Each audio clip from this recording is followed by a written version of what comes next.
L'Église célèbre aussi les communautés ethniques. La 3e édition de leur journée spéciale a eu lieu ce dimanche à l'Église des Assemblées de Dieu de Dagnoé. Et puis un bébé miracle est né ce samedi dans un bateau de sauvetage de migrants en pleine mer. Vous verrez les images dans cette édition. Fidèles téléspectateurs, bonsoir et merci de suivre l'actualité en notre compagnie. Les communautés étaient à l'honneur ce dimanche à l'église des Assemblées de Dieu de Dagnoé. 3e du genre, cette journée est un cadre de brassage culturel et de communion fraternelle. Toutes les communautés présentes ont rivalisé d'ardeur pour magnifier le Seigneur dans leur propre langue. Revivons ces moments avec Théodore Yamiogo. Les communautés à l'honneur à l'église des Assemblées de Dieu de Dagnoé ce dimanche. Chaque année à cette même période, l'église de Dagnoé, conduite par le révérend Abel Kaboré, fait un clin d'œil pour magnifier les différentes ethnies qui composent cette assemblée locale. Nous rendons grâce à Dieu parce que Dieu nous a aidés et Dieu a mis dans notre cœur de célébrer, ne serait-ce qu'une semaine, la journée de toutes les communautés, soit burkinabè, soit étrangères, vivant et communion dans la même foi avec nous dans l'église. Donc nous avons organisé cela du 21 au 27 aujourd'hui et toutes les communautés prestaient. Chacun exprimait sa reconnaissance, ses louanges, les bienfaits de Dieu dans sa propre langue et ça nous aide à être ensemble au lieu d'ériger ou de sectionner l'église. Alors en fait, l'objectif, c'est de ramener tout le monde à être un dans l'église et à adorer Dieu. Donc, il y a eu un enseignement sur les langues de la Bible, ceux-là qui étaient les langues dès le commencement. Donc, on a fait un peu un brossage de la tour de Babel. Ensuite, on a parlé des ethnies dans l'église primitive et par conséquent dans l'église aujourd'hui, dans notre église. Donc, on a trouvé que la Bible a dit qu'il n'y a plus de Grecs, il n'y a plus de Juifs, il n'y a plus de Scythes, il n'y a plus de barbares, il n'y a plus d'esclaves, pas de libres, tout le monde est un. Et c'est Christ qui fait cela. C'est Christ qui amène tout le monde dans une même communauté. Et cela nous aide à voir que Christ, en fait, il n'y a pas beaucoup d'ethnies, il y a une seule ethnie. Ceux-là qui sont lavés par le sang de Jésus. Ceux-là qui vont être devant Dieu, devant le trône de l'Aïon. Ensuite, il n'y aura pas d'habits ou de vêtements ethniques parce que tous ceux-là qui seront sauvés seront habillés en robe blanche. Donc, il y a un seul peuple dans la maison de Dieu. C'est pourquoi nous avons célébré cela, pour que les gens puissent comprendre et à vivre ensemble, et cela va nous aider à mieux vivre notre foi. Après une semaine de prestations et d'enseignements où les différentes communautés ont fait montre de leur maîtrise des rythmes de leur terroir, l'orateur du jour a entretenu le peuple de Dieu sur l'importance de la communion fraternelle. Toutes les ethnies, toutes les langues, tous les peuples, toutes les nations se regroupent autour de Dieu par le principe de la croix. Et le principe de la croix, c'est quoi? Le principe de la croix, c'est la mort de Christ, qui est l'expression de l'amour de Dieu pour tous les peuples, pour toutes les langues, pour toutes les ethnies. Alors, le principe de la croix voudrait que toutes les ethnies qui se retrouveront dans l'Église soient comme un seul homme. Bien qu'il y ait cette diversité dans l'Église, on devrait vivre une communion fraternelle dans l'Église comme si on était d'une même ethnie, d'une même langue et d'une même nation. Et c'est ce que la parole de Dieu veut nous faire comprendre. Parce que nous sommes devenus un seul peuple. Nous sommes devenus une nouvelle humanité pour Dieu. Et nous appartenons au même royaume et nous sommes régis par les mêmes lois du royaume de Dieu. C'est pourquoi nous devons laisser tomber toutes nos différences et accepter la loi de l'amour qui doit nous lier entre nous pour que Dieu soit glorifié parmi nous sur la terre. À cette journée des communautés, il n'y avait pas que des chants et des enseignements. Les mets traditionnels étaient aussi au rendez-vous à travers une rue marchande. Nous, on vend du bois là. c'est fait à base de mil. On écrase ça bien moula. Et puis on a modernisé ça.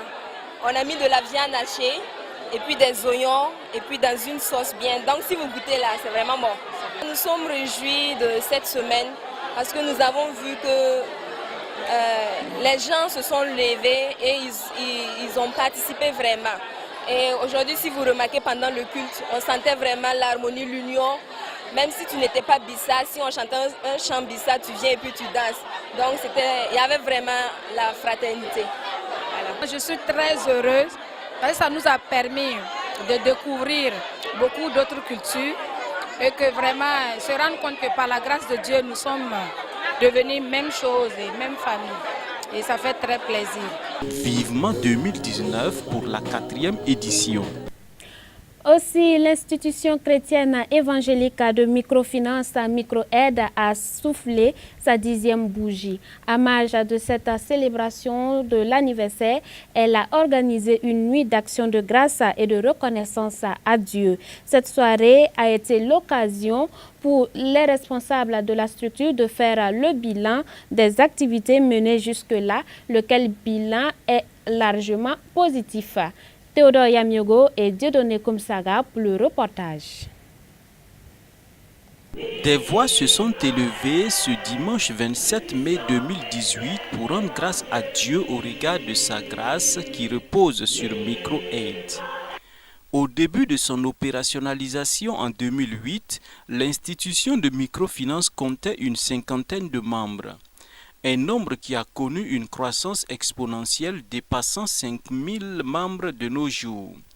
En 10 ans d'existence, ce sont plus de 1500 crédits qui ont été accordés avec un investissement de plus de 2 milliards de francs CFA. Un bilan jugé satisfaisant selon les intervenants à la nuit d'action de grâce. Ce chemin a été un chemin que le Seigneur a tracé pour nous.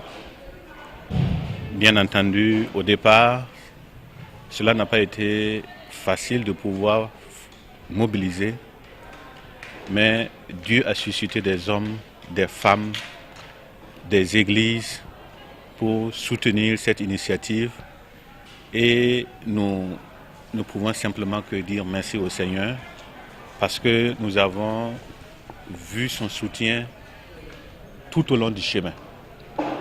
Et dans le moment où nous avons besoin de son appui, dans le moment de doute, dans le moment où nous avons besoin de son secours, il nous a secourus, il a été avec nous et nous ne pouvons que lui dire merci.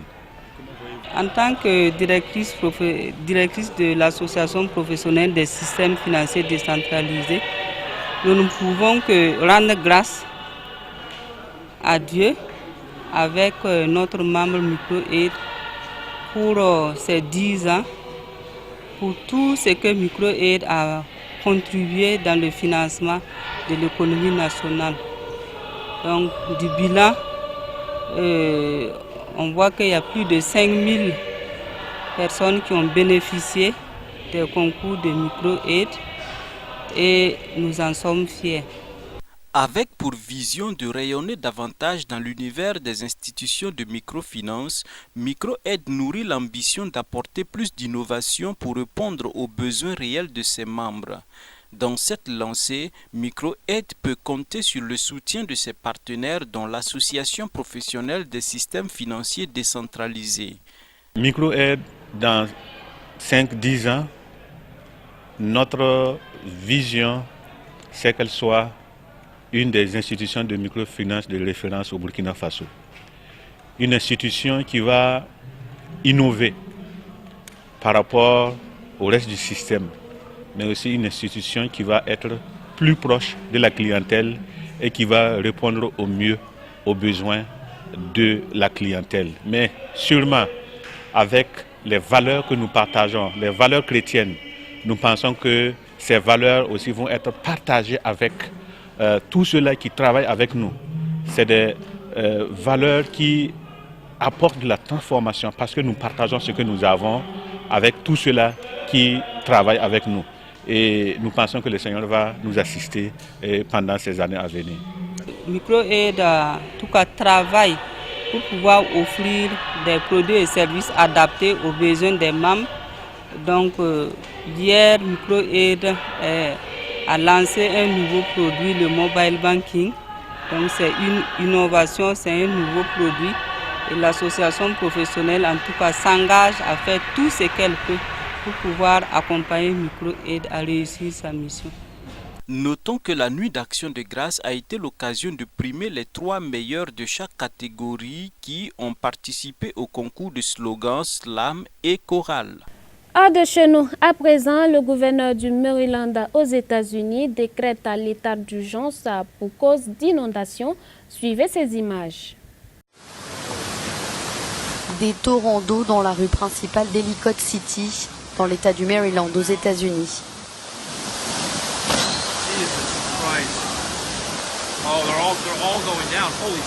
Des voitures emportées, de l'eau parfois jusqu'au premier étage des maisons.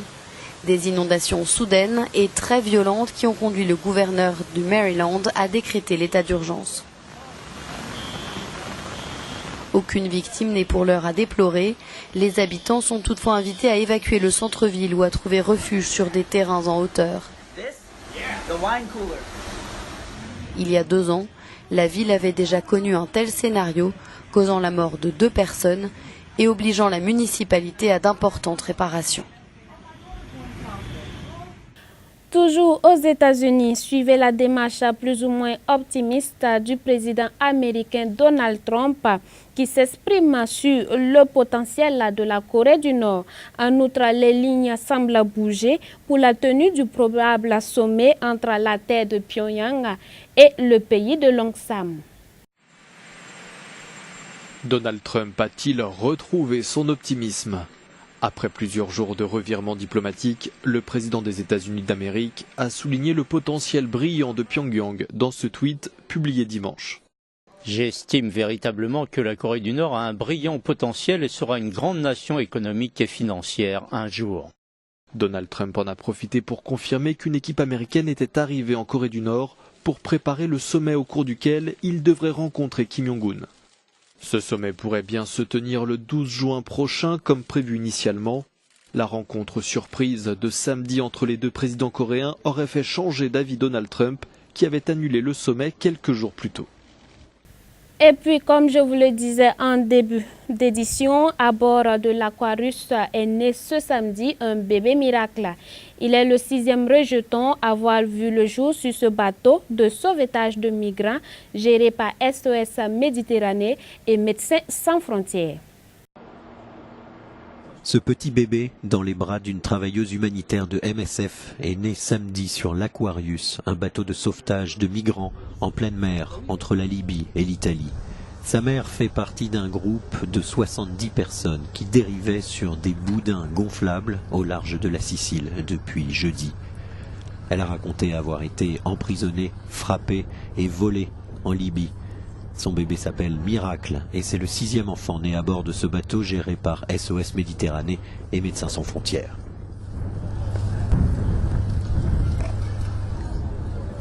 Avec le retour d'une météo maritime plus calme, les migrants sont beaucoup plus nombreux depuis 2 semaines à prendre la mer en direction de l'Europe. Ces 3 derniers jours, la marine italienne dit en avoir recueilli 1800, soit autant que pour le mois d'octobre dernier. Le corps sans vie d'un homme de 27 ans a aussi été repêché. Une autre route de plus en plus empruntée par les migrants, c'est celle de l'Espagne. Ainsi, ce week-end, plus de 500 personnes ont été secourues en mer alors qu'elles avaient embarqué du Maroc vers les côtes de la péninsule ibérique. Oui, très bien, très bien. C'est bien comme ça. Ainsi s'achève cette édition. Merci de nous avoir suivis. À demain, même chaîne, même heure. Bonsoir chez vous.